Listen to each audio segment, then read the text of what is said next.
Habang ginagamit ko ang phone ni Kuya, may nakita ako at di ko kinaya ito.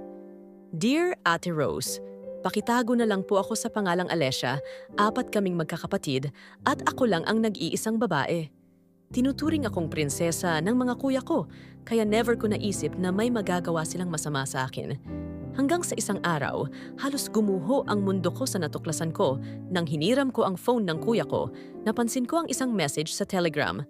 Out of curiosity, binuksan ko ito.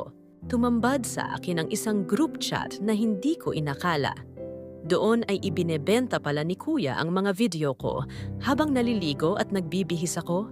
Ang malala pa ay wala akong suot na damit sa mga oras na iyon, as in kita ang buong katawan ko, kaya nanghina ako para akong nawalan ng pagkatao. Umiyak ako ng umiyak. Napansin ito ni Kuya at agad siyang lumuhod sa harapan ko, nagmamakaawa na huwag kong sabihin sa mga magulang namin. Pinangako niyang ide-delete niya lahat at hindi na uulitin. Hindi ko siya isinumbong at hindi na niya talaga inulit muli, pero mula noon nawala na ang tiwala ko sa kanya.